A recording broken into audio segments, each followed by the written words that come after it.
la comunicación y sobre todo la comunicación y el registro de lo que pasa antes, durante y después del traslado. Por eso Andrés va a presentar descripción, una breve presentación de la historia clínica en el traslado.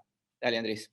Bueno, acá ustedes ven un sistema que desarrollamos de cómo podría ser la historia clínica de traslado. Ustedes saben que la historia clínica es un documento médico-legal fundamental, no solamente para saber qué es lo que está pasando con el paciente, sino también para hacer una evaluación de qué es lo que hacemos, todos los factores, todos los elementos que podemos registrar nos permiten determinar una evaluación de la calidad del traslado, y si no tenemos registros, no vamos a andar bien, porque no vamos a saber cuáles son nuestros problemas y hacia dónde nos tenemos que dirigir.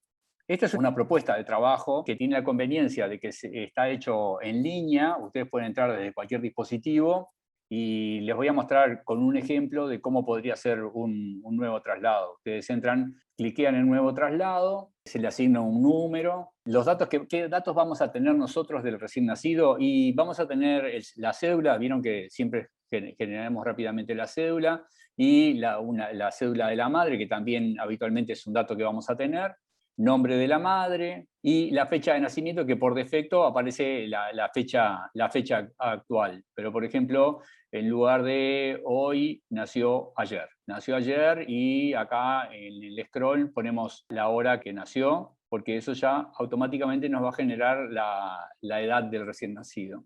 Por ejemplo, fue un prematuro que pesó 1.100 gramos, un varón con una edad gestacional de 30 semanas. ¿Cuáles fueron los motivos de traslado? Prematuro, con además una dificultad respiratoria y nada más.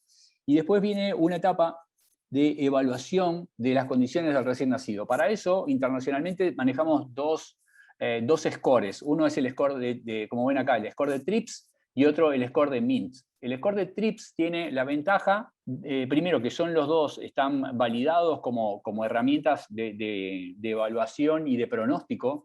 En base a los porcentajes que genera el score de TRIPS, nosotros podemos saber el riesgo de ese niño de morirse a la semana de haber sido trasladado, y se basa en criterios clínicos. La otra ventaja que tiene el score de TRIPS es que nos ayuda a sistematizarnos en los aspectos que son importantes durante el traslado de ese recién nacido. Entonces, vamos a evaluar la temperatura, la presión arterial, si usa o no inotrópicos, la conciencia, el estado respiratorio y la fracción inspirada de oxígeno que requiera. Y que en definitiva son las cosas que nosotros vamos a tener que estar vigilando. Si la temperatura está dentro del rango de la normalidad, ya va a tener un porcentaje. Si la presión arterial media está entre 20 y 30, bueno, tenemos que tener mucho cuidado, porque la presión arterial es el factor aislado de mayor importancia en el pronóstico del traslado del recién nacido.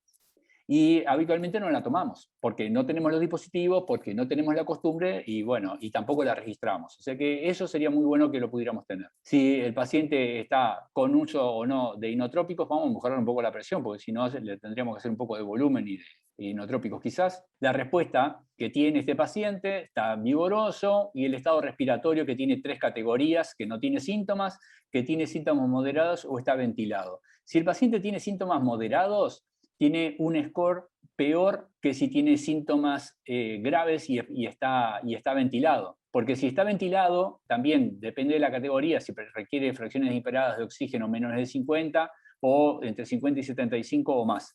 Si el paciente está ventilado, tiene menor riesgo, menor puntaje que si no está ventilado, porque la vía aérea está asegurada. Y la fracción inspirada de oxígeno, que la fijamos ahí. El hemoglucotés es un valor que no está marcado en el score de TRIPS, pero que es importante que nosotros lo consideremos a la salida del paciente o en el momento en que lo estamos evaluando. Le ponemos 49, por ejemplo.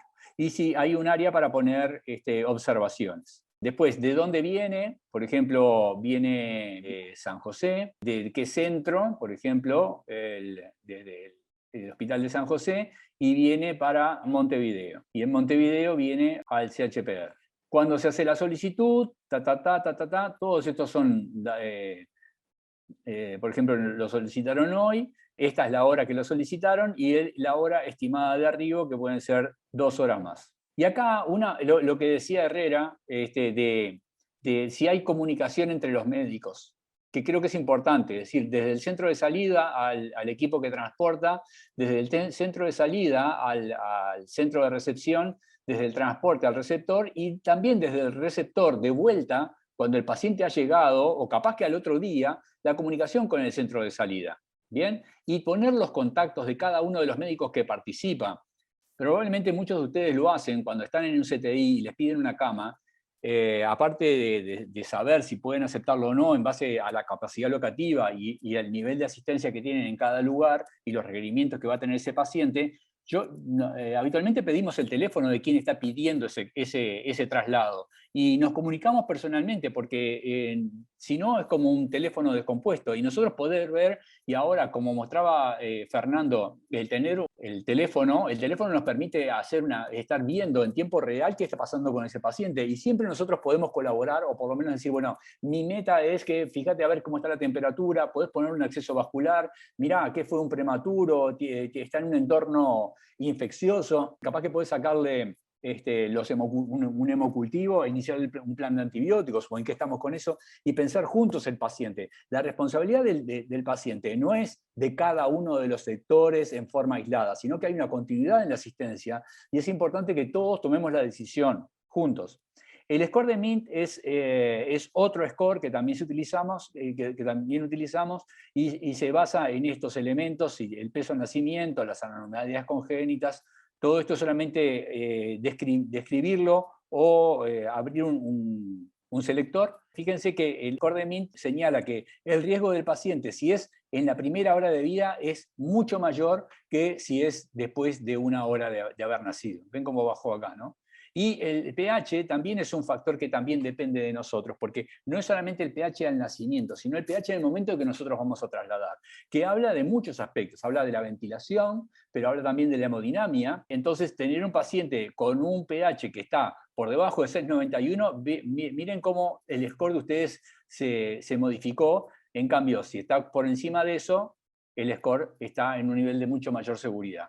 Y bueno, esos son datos que nosotros recolectamos, aceptamos, se graba y los mismos registros se pueden hacer durante el traslado, de las condiciones del traslado del paciente durante el traslado. Entonces, ahí ponen cómo se traslada en incubadora, si está ventilado o no está ventilado, cuál es la saturación, si tiene accesos vasculares, cómo se fue el score de TRIPS, y para acá es importante que el único estudio que yo conozco es un estudio que tiene mucho tiempo, que fue del Garraham, se hizo en 2012, y ninguno de los pacientes trasladados mejoraron su score.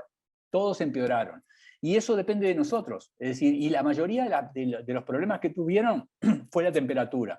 Fanny lo dijo temprano, Fernando lo nombró, la temperatura es un elemento independiente de pronóstico del recién nacido en su ingreso al CTI. Así que bueno, era mostrarle que es una herramienta, por supuesto es una herramienta que nosotros la que estamos trabajando. Es importante que todos la podamos compartir una vez que tomemos la decisión de empezar a utilizarla para tener datos comparables y ver cómo podemos mejorar.